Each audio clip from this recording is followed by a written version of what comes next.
Often in life, you find your greatest success comes when you go back to your roots. This is the Architects of Business, Joe's weekly series of interviews with leading entrepreneurs in partnership with EY Entrepreneur of the Year. I'm Tadhg Enright, and today I'll be speaking with Samuel Dennigan, whose winning idea, strong roots, has been staring him in the face since childhood. So Samuel, thanks very much for coming into us.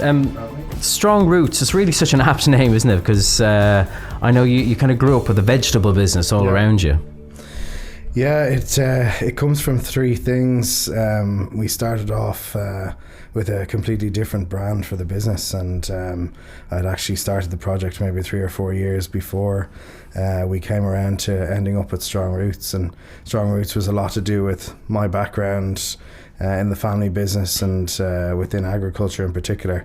Roots being the main constituent of what we do in our products, root vegetables, and everything that's grown has a root at some point. And also around this idea of the move in health perspective being that strong is the new skinny, or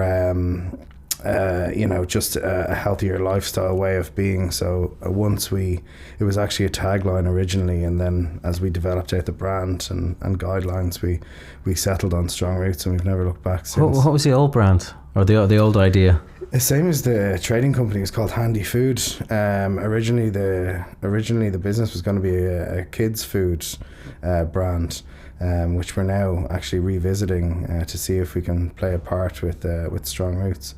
Handy Food was supposed to be this link between weaning food for infants and adult food, but without the loss of the texture. There was a lot of products out in the market which were doing non-fibrous, pulps and purees and stuff full of sugar, and what I wanted to do is trying to fill the gap, and we started looking at that in 2008. It's a very different world to the one you've ended up in. I mean, look, we're trying to bring good food done in a simple way to the masses, so different vehicle, different brand, but same ethos and same objective. So hopefully we can get back there sometime. Yeah, we'll come back to kind of drilling into where Strong Roots kind of wants to be in the market, or where it's occupied in the market. Sure. But back when you were starting out, and most people do not grow up in a successful family business in the way that you did. At the time, were you kind of excited in any way by what the opportunities that offered to you, the idea that there's probably a ladder there that you could easily climb up? Sure. I mean, one thing that I don't take for granted is the incredible privilege that I was given growing up in a successful family business, and growing up in an environment within family, both immediate and relatives, who were incredibly driven as entrepreneurs themselves, which started with my grandfather, who founded the family business Sam Dennigan and Company, which I worked in for 10 years, servicing all parts of the business. So, I had 2 mentors who happened to be the directors of the business, guiding me through, a medium to large size company over 10 years, looking at every different part of it. So I have never completed a 3rd level degree.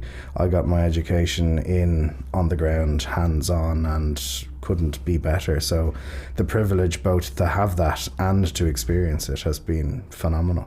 You talk about it as a privilege now that you're, a grown-up, as it were, but when you were a teenager maybe and your parents were trying to rope you in, did it feel like a privilege back then? Or is it something that now, having set up your own business, you realise actually there's a lot of hard yards involved there? No, at the time it was definitely a push in to go and earn some money in the summer, so we weren't putting the hand out for pocket money to do whatever we needed to do.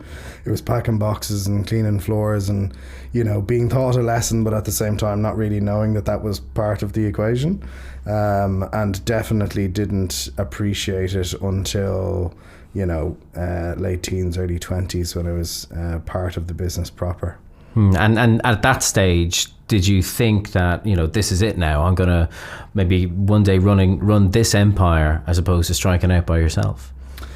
Yeah, it was a very specific decision. I came back from art college in Belfast in 2005, and I was supposed to go into second year in visual communication and NCAD, and I went back to I went to work in the Dublin Fruit Market, one of the depots of the family business, for a summer to make some money to go travelling. And at the end of the summer, I had such an interesting time doing sales and trading and dealing with people, and, you know, long story short, making a financial goal as opposed to a conceptual goal with art was much more interesting to me. And, you know, self-reliance and responsibility and all those things were just clicked. So I went in for registration day in NCAD, and that was the only day I went in, and I went back to the business and I never left. Yeah. And then so it was very much a decision of one industry versus the other, and one was it was definitely an emotional decision to stay, for sure. Yeah. So how long were you kind of an enthusiastic, shall we say, part of the family business before you started seeing, you know, getting the niggle that said, actually, I want to do something for myself? I'd say I was in the Dublin Fruit Market office for about 3 or 4 years, and that was very much just cutting my teeth on business and trade and sales and, you know, business math and everything that you need as basics to understand if you buy something for X and sell it for Y, it has to be profitable. And that was one of the key elements that Dad kind of drilled into everybody in the business, and still does. You know, margin is the first word in a conversation about business.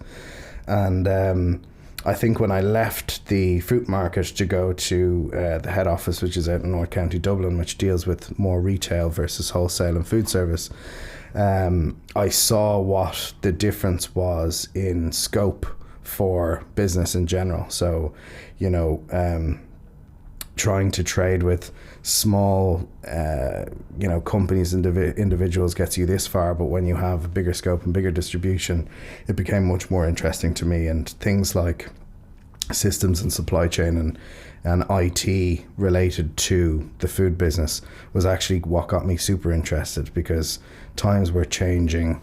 The idea of a paperless system was coming into play.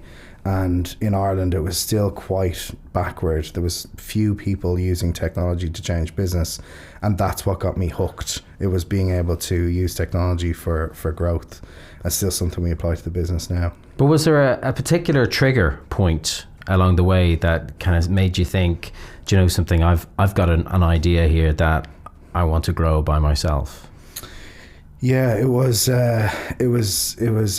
procrastination and maybe a little bit of regret around not following the art and design route. I'd say about 4 or 5 years into the business, I started getting, you know, a niggle to tell a story about what we were doing. So in the family business, it's very much, you know, a commoditized business, which is mostly price driven, with a huge element of quality attached and consistency around fresh produce. You know, you've got short shelf life, some products and things like that. So what I couldn't understand was why Ireland couldn't compete on a bigger scale as an exporter, especially within the industry. And all I could see in the UK and further afield was people with brands being able to market their brands and being able to talk about them, tell a story about them, doing advertisements, which was all of the things that I got into art and design for. And when I realized that there was an opportunity for the family business to do that, I started trying it, and started trying it in-house, and started failing at loads of the things that we tried. And it was at that point where I realized that the reason why it kept failing was because it wasn't the suitable industry category products to do it.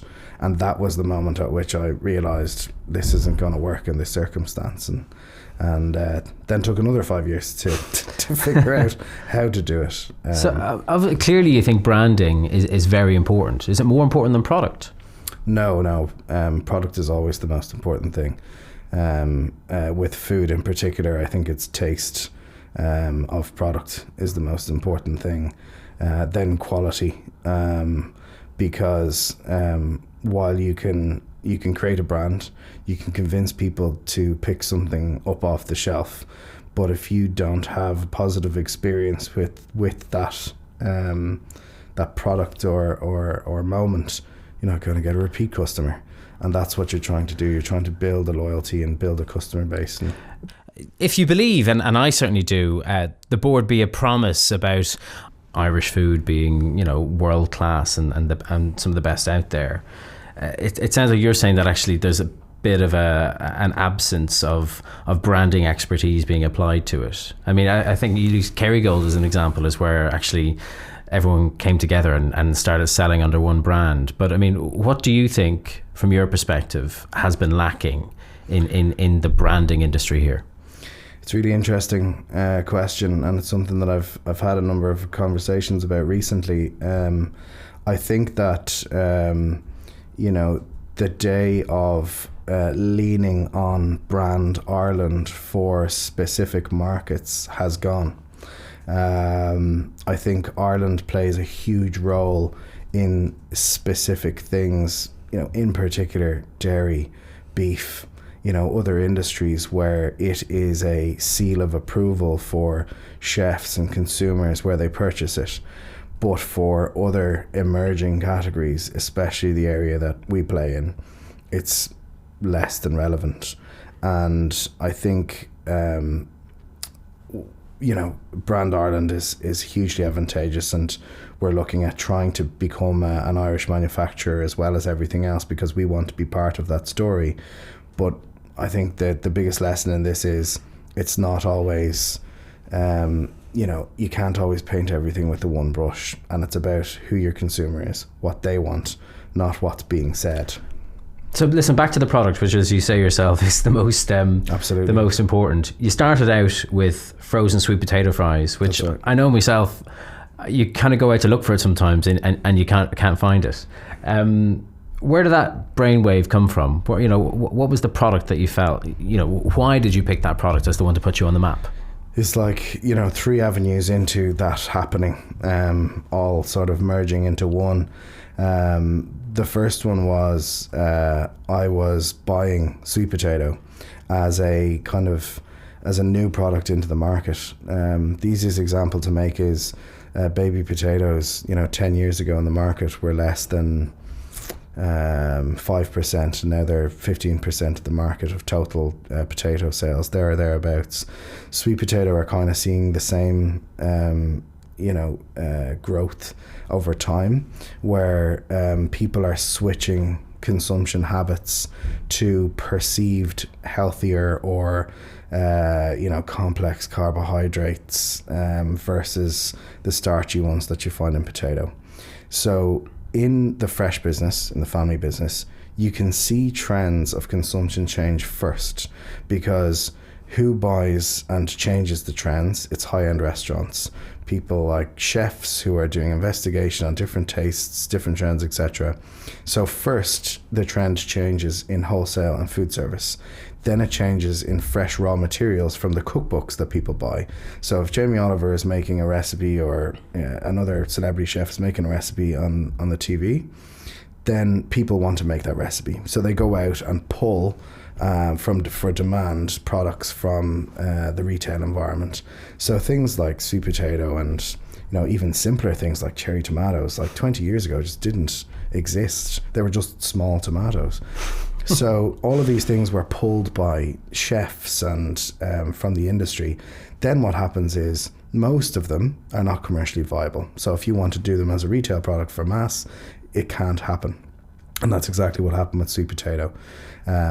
It became a trend, mostly in the West Coast of the US as a health product, but it's been it's the potato to southern North America for years. Is it the same as a yam? They talk about yams in the US. Depends. So a yam in the US is a sweet potato, but a yam technically is actually a different root vegetable altogether. The Americans have just decided to do their own thing as usual. But so basically I was purchasing raw material for sweet potato fries because it was an emerging crop. I was actually doing a project for McCain's for McDonald's restaurants. Were thinking of doing a sweet potato fry launch, and then they did one in Texas, and it went unbelievably well, and they realized that there wouldn't be enough sweet potatoes in the world to service the restaurants. And I was trying to get them to purchase a more efficient supply chain route from the US, which they couldn't do for various different internal policies. So that coupled with doing a load of research, actually boards.ie as a platform was the place where people were talking about the fact that there was no sweet potato fries on the market. You could buy them in supermarkets, you mean? Yeah, you could buy them in Eddie Rockets, you could buy them in TGI Fridays, but you couldn't get them to bake them yourself in the home, and people couldn't make them go crisp. So I was going, right, these guys can't make them as a manufacturing product. These guys can't find them, and they're looking for them in retail, and I know how to do it, and no one else is trying it at the moment, and it's an emerging trend. So light bulb moment. I found a farmer, and the farmer is still one of my major suppliers now. Decided that he wanted an outlet for his waste product off the line for the fresh market. So he had really small potatoes, and he had really big sweet potatoes, and he couldn't use them because the supermarkets wanted perfect sized ones.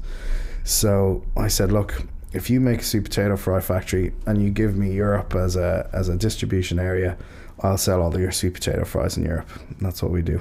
Wow. Yeah. Listen, as an aside there, you touch on a really interesting topic there, which is weird shaped vegetables. Oh yeah, ugly veg. Ugly veg, and lots of people are talking about it now because, you know, food waste, and there's that much hunger in the world anyway. Why are we throwing away oddly shaped vegetables? How big of a problem do you think it is? It's a systematic problem which is going to be really hard to reverse. So if you take, for example, that initially, now that people know that there is such a food waste problem and a potential massive food deficit after 2050, where we're going to have too many people and not enough food, specifically in the developing world, we have the reason that we have standard staple specifications on veg in particular is because that at one point is what people wanted, and everything else would be left to waste on the shelf because of the lack of education about the fact that it's perfect. In Spain and France, for example, any of the producers that export veg into Ireland and the UK keep the third class or wonky veg for the home market because they are educated in the fact that it's perfect at a lower price, and ship out the first class product to countries like Ireland and the UK, which are really, really... So we're the vegetable snobs. We're the vegetable snobs.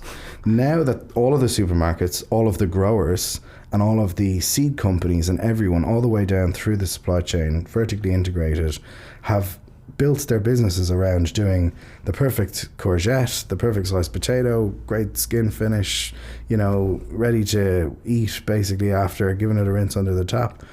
It's been, the business has been built on that basis. So you're talking about going back to scratch to fix it, and otherwise the wonky veg actually becomes, I suppose, could become more expensive to buy as a result of it being actually a specialized part of the supply chain. Bizarre economics, freakonomics, you might say. Listen, I digress there. I want to come back to when you actually started it by yourself. So by now you'd demonstrated a love for branding and a passion for branding, and you'd found your product. What was that conversation then like with the family when you said, I'm going to do something by myself? It was initially, guys, I'm going to start my own business, and I've been accepted into the food academy run by Budbee and SuperValue, and I want to do this as a parallel project to my existing job. Nothing's going to cross over, separate entity. I feel that I want to do this so that I can approach all parts of the market without having any strings attached on the existing business model, which was totally understood. And a bit, conservative about how it was going to work, but we all sat down, very open conversation, and ideas around the product and lots of great help. And then it got to the point at which you have to start marketing the fact that you're going to do this to the outside world. And because I was sales focused and looking after retailers and wholesalers and lots of other business, we had to have a very, very, serious chat about the fact that it had to be one or the other, because I couldn't wear two hats. I couldn't go into a retailer on a Monday and talk about fresh produce and fully concentrate and go into a retailer on a Tuesday and talk about my own business.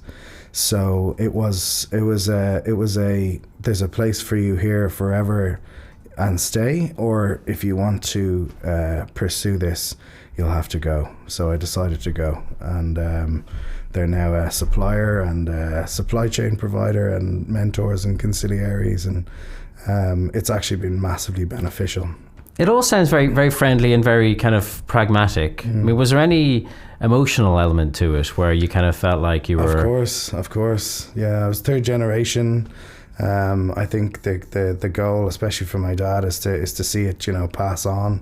So I'm sure initially there was a bit of regret and sadness, etc. But they also both know that they have developed a secret entrepreneur over all of the training that they gave under the radar.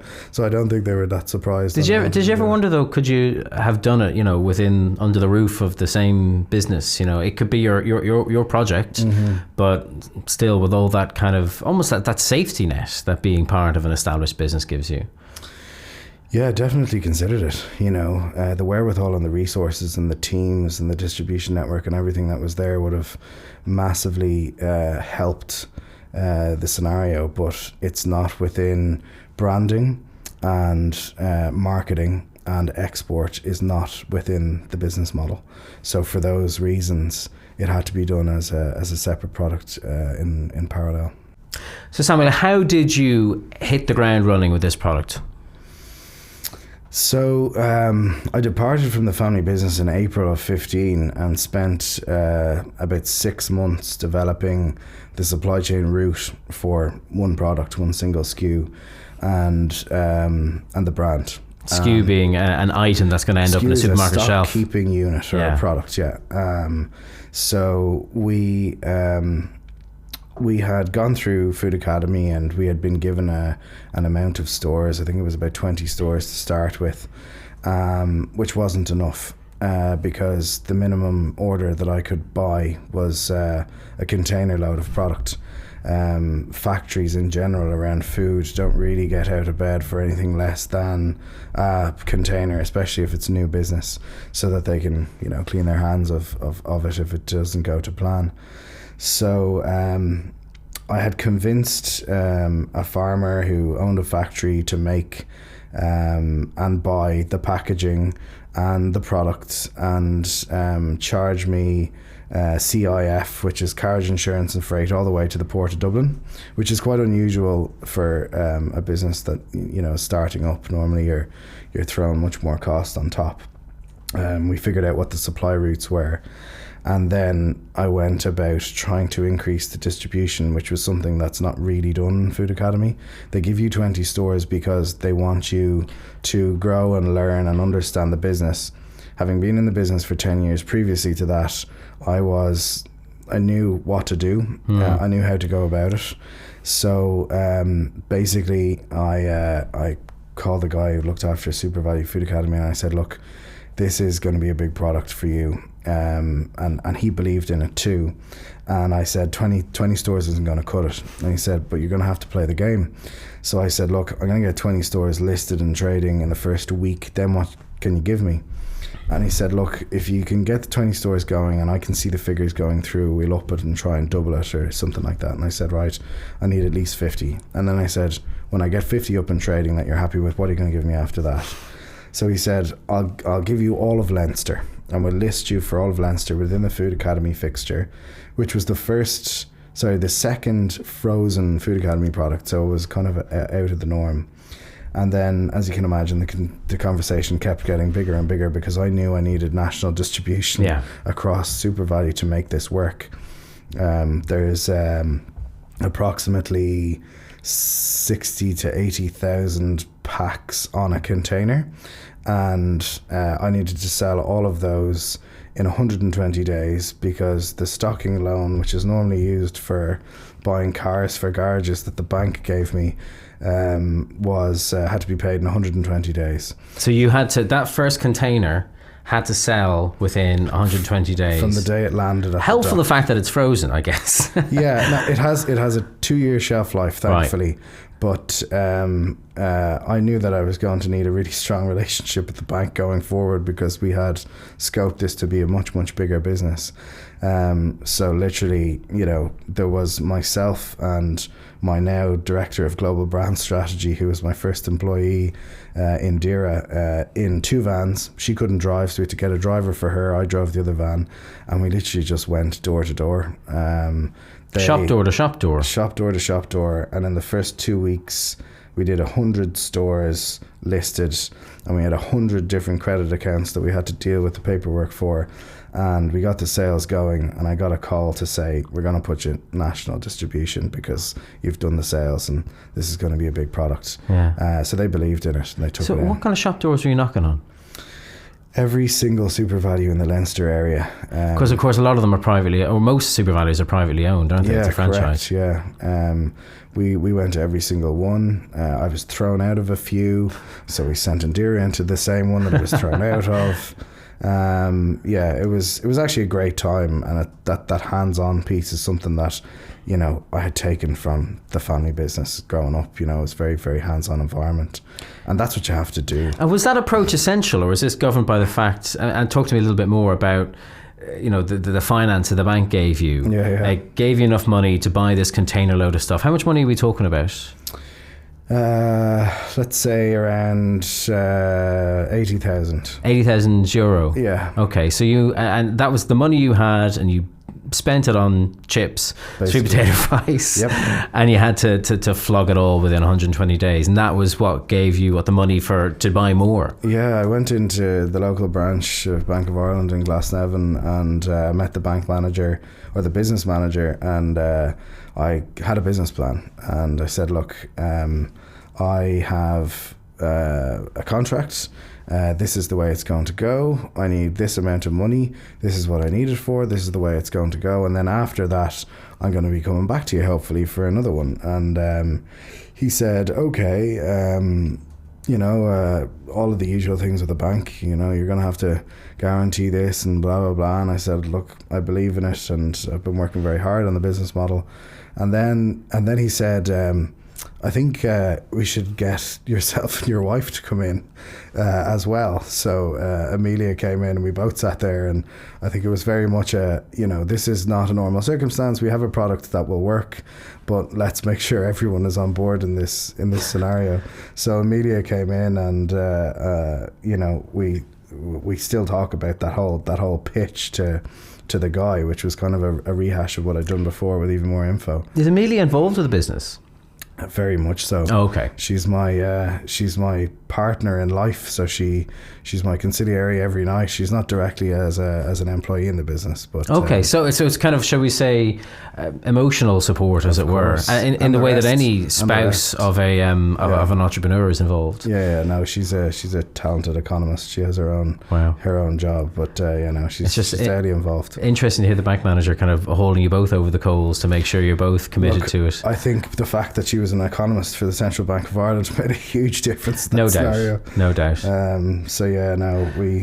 gave us the loan. He wished us well, and by Christmas we were back on looking for a different financial product because we'd sold all the stock, and we had 3 more containers on the way. 3 more on the way at that stage. Yeah. Because of course, once you've sated people's appetites, as it were, or whetted their appetites, I should say. I guess the last thing you want is for the product to disappear then from the shelves. And that happened. It did. And that happened. Yeah. So we had a phenomenal October, which is when we launched. Super Value let us kind of launch as a part of their display in the National Playing Championships. We were able to give out samples of the product, and people were going crazy for them. We couldn't keep them on the stand. And then we launched into the Super Value in October. We had an amazing October. We had 400% growth in November, and then Christmas came. And in Christmas, the only thing people are buying out of the frozen section are roast potatoes, turkeys, and everything to do with the dinner table. So we pretty much went off sale at Christmas and had to start from scratch in January, building up all of the relationships. So it wasn't so much that you couldn't supply them, it was that they squeezed you out and said, we're not interested in you for Christmas. Pretty much. focuses elsewhere. Until SuperValue decided to run as part of their ad campaign for Christmas featuring us. So then very quickly we had to go back out to stores and do full distribution across all of their stores as a result of being part of their national ad campaign. But there was a couple of scary moments where you were climbing and then completely off sale altogether and then back in favour, which happened a couple of times after that, just as a result of how we started. It's clearly worked out for you though, nonetheless. And you were talking earlier about your background in art and design, or your interest in it. You went and studied it for a while. How important a part of your success has that been? Has basically been the packaging and the way you sell it? Internally, we put a huge amount of the success down to the aesthetic and the look of the pack. We designed it. So first of all, the company is design led. So whether it's from, how we want people to view us from the outside, to internal processes, to systems, to packaging, to the stage gate process of how we bring a new product around, we're design obsessed. And that started before we even started trading. So the packaging was developed specifically to look like nothing else in the frozen section, and therefore standing out in a relatively traditional legacy environment of beige, as we call it. We wanted to be the anti-beige product that went into the section. So the element of impulse that people picked up the product because it stood out was one of the major parts of our success, and still people will be able to see it. And people increasingly associate frozen food with kind of cheapness or just non-quality. Yeah. And yet you've kind of gone down this very, relatively high-end path, putting products on sale that really appeal to kind of like the hipster generation. Is there any kind of contradiction in terms there? Do you think hipsters want, or obviously they do, but were you worried that hipsters might not buy into frozen avocados and kale and quinoa burgers? Sure.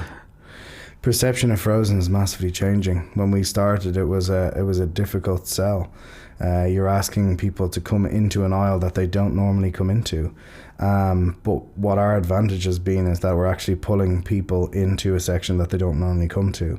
So what a retailer is trying to achieve is category growth, not cannibalization from putting one in and taking something else's sales.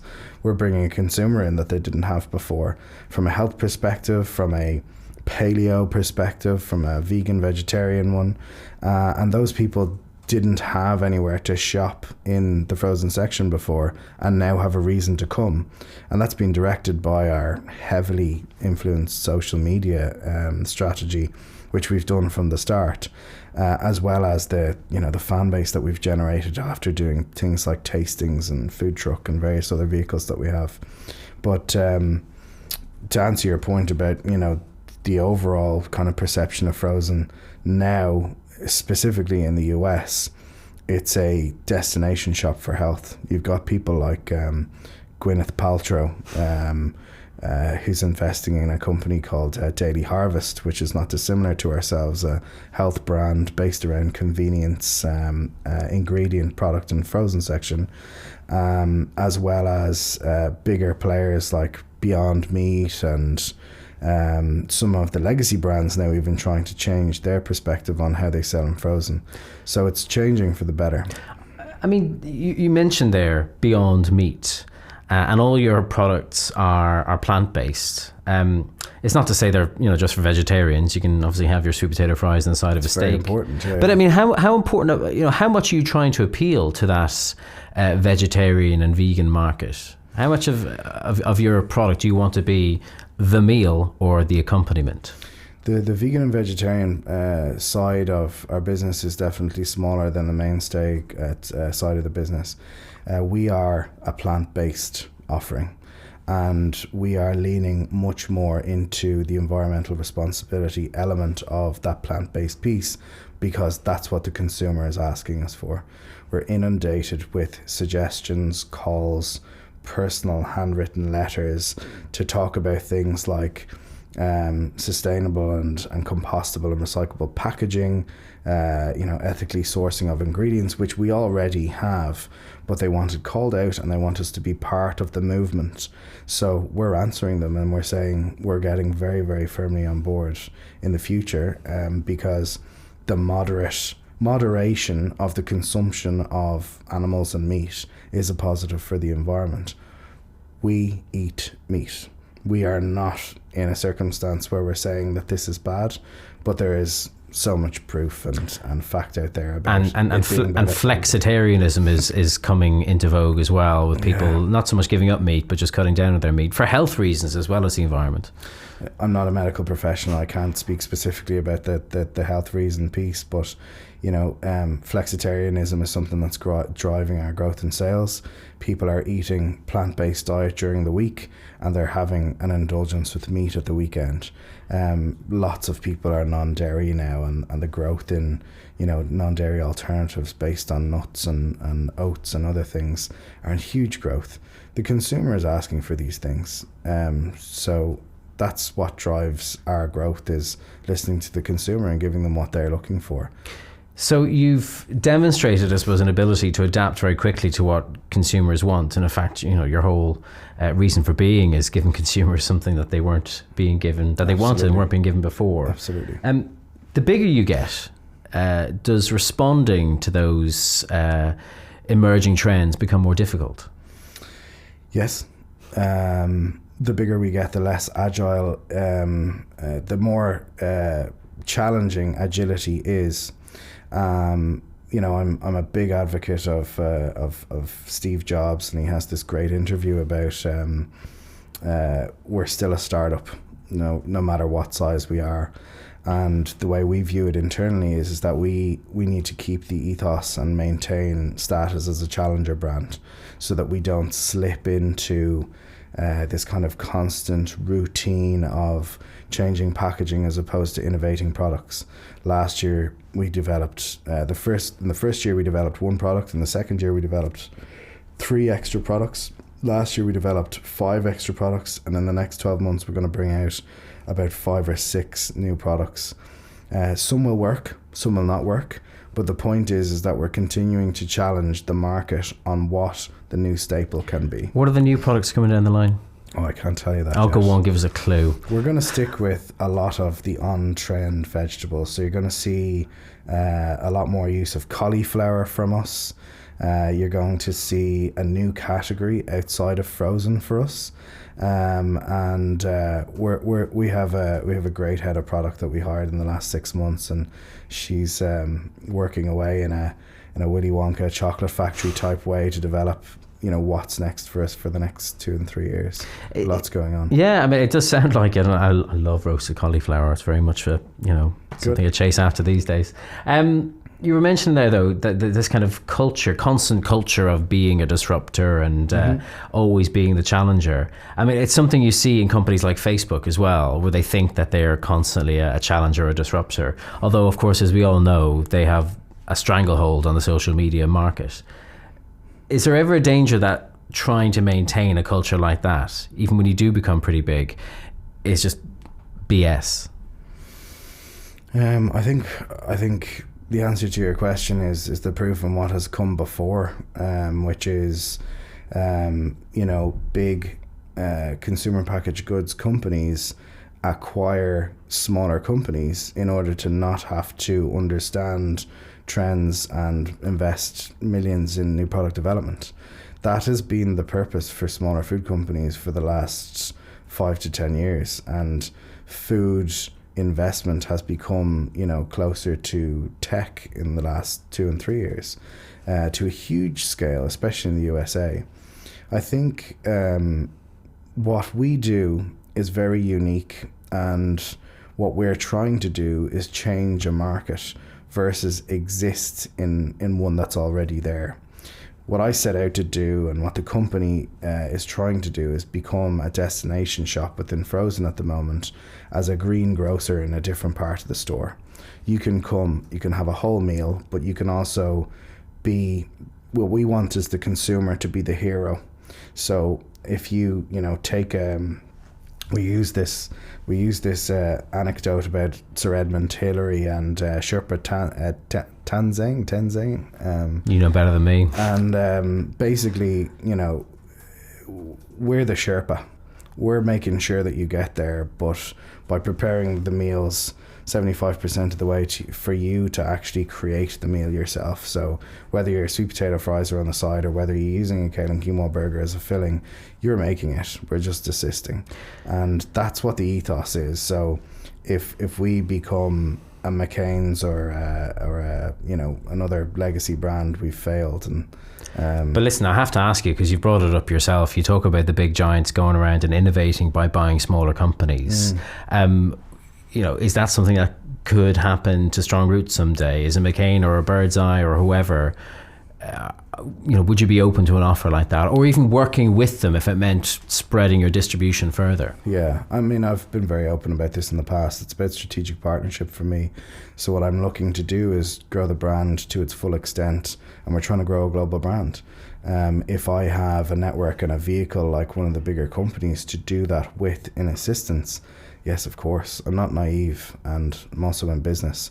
So, you know, being realistic about moving into bigger markets with bigger supply chain issues and bigger marketing budgets, not only do we want to do it, but we'll need to do it to get to where we want to go.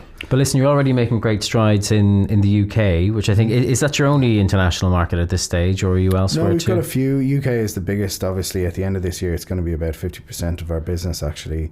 We are big in Iceland. We do business in the Dubai. Country rather than the supermarket? Both. But yeah, the country. We've developed a great relationship up there with a couple of the retailers, and Icelandic people are like really, really health conscious and have like embraced Strong Roots. So yeah, we love the Icelanders in Reykjavik. Dubai, Qatar, Oman in the Middle East as kind of expat communities looking for local food. Singapore, more recently in kind of specialist retailers in Spain, Portugal, France, some in Hungary, and soon to be Hong Kong as well. So we've got quite a spread and looking to go further in the next few months. And what have been the highlights and the lowlights, I suppose, of this last few years of the real international push? I mean, you've already gotten to a stage where you're in a couple of the big supermarkets in the UK, isn't that right? Yeah, we launched with Waitrose in early 2017 after chasing them for 18 months and trying to get on the roster. And this year we launched with Morrison's and with Tesco in the UK in Q1, and preparing at the moment to launch in Sainsbury's in the UK on October 17th, to finish off the year incredibly strongly with a new major grocer, which you know, brings it to a majority. That's nearly the entirety of the market there then. We've got one more, and we're really close with them, and we're having great conversation, and we're hopeful that'll come in early next year too. The brand is for a cross market. We can't tell people, and we can't innovate, and we can't become part of people's homes unless we're available at every major distribution point of purchase. So that was the goal. And I'm delighted to say that we're on target to do those. Listen, what have been the low points? There must have been some. Yeah, I mean, I think there's a lot involved in a high growth, concentrated entrepreneurial journey. We've been doing this for 3 years, just about 3 years, just less than 3 years. So the concentration in building a business and team in 2 different countries, you know, it's strenuous, and it's not easy. And while from the outside these things look, you know, quite sexy and interesting, especially from a business perspective, it's super hard work. And you really have to make sure that you keep a balanced lifestyle from a work and personal time perspective, which is so easy to lose sight of, especially when you're in the thick of it. hasn't been any particular low points, to be honest. I think that's really just a watch out from experience. Where can you go to, or who can you ask for help or advice when, you know, the big challenges arise? My dad has been my unofficial consigliere since the start of the business. I share everything with him, and he helps me along the way of what to do, what not to do, and that's been unbelievably helpful. I also have some, you know, very, very accomplished senior business people who've done this journey 2 and 3 times that I reach out to on a regular basis for mentorship. Specifically as a kind of an unofficial advisory board. Are they other entrepreneurs of the year? Some of them have been, actually, a number of them, and that's been, you know, even more valuable network. At my time of Entrepreneur of the Year, I was very much the youngest person in the room, and as a result, people both put the arm around you to make sure that you have what you need, as well as have the phone lines open for whenever you want. So that community is incredibly useful. What have you been able to give back to that community? I mean, it's only been a few years, I suppose. Have you had the opportunity yet, or do you look forward to doing so? To the entrepreneur community in particular, I try to do as much mentorship for early stage food businesses as possible. On a Saturday morning, I always leave an hour free in the diary for anyone who wants to call to talk about all of the things that we've just talked about in startup. Early stage food business, and the decisions that you make is usually the making of the business, and a lot of people do things because they don't know early on that they shouldn't do, or that they just haven't been advised against. So I do that as much as possible. Anyone who reaches out to me, I try and give as much help to as possible. What's the most common question that they have? The most common question is always about how do you get it into X amount of stores? And usually the answer is around manufacturing and scaling up manufacturing. And it was interesting, I was listening to one of your other guests, Michael Carey's interview, and he made an incredibly lucid and great point about food at scale. Going into the food business has 2 routes. One is food at scale, and one is for foodies. And if you plan for food at scale, you have to do one route, which is very much what our business model was based on. But if you're doing this as a passion project and as an investigation into where you might want to go in the future, then don't expect an outcome that isn't anything but that. And then go back to the drawing board and go, okay, if we want to be in loads of supermarkets and loads of countries, how do we do food at scale? So I thought that was a really good reference point that I've actually used in-house. And listen, if you want to leave us with your kind of 1 or even top 2 golden rules for starting your own business and succeeding, what would they be? Plan twice, do once. I'm a very impulsive person that likes to just jump into things and try it out and fail fast and then try again. But over the years, I've realised that having known what the outcome of that was going to be, you get a bit more mature about strategically planning all of the potential outcomes. And then the most difficult thing about starting up and actually stepping out and do it is actually physically stepping out and doing it. I remember after doing it, everything worked. But the procrastination and the anxiety and the turmoil that you go through in that period between I have the safety net of my family business, but I see the opportunity over here, that was the worst part. Everything else was unbelievable fun. So plan twice, do once. It's a bit like the old Irish adage, to be sure, to be sure. Exactly. Samuel Dennigan, thank you very much. Pleasure. Thanks Lovely for to having have met you. Thanks for joining us today on The Architects of Business. Thanks to our guest, Samuel Dennigan, our producer, Patrick Hoey, and all of the team here at JOE. Our programme is made in partnership with EY Entrepreneur of the Year. Go to JOE.ie to learn more about the finalists for this year. And don't forget, you don't have to miss out on past or indeed future editions of The Architects of Business by subscribing for free on iTunes, on your favourite Android podcast app, or you can watch the show on YouTube. While you're at it, check out some of JOE's other podcasts too, including the GAA Hour and our movie show, The Big Review Ski. I'm Tadhg Enright. Thank you so much for being with me today, and I hope to see you again soon. Bye-bye.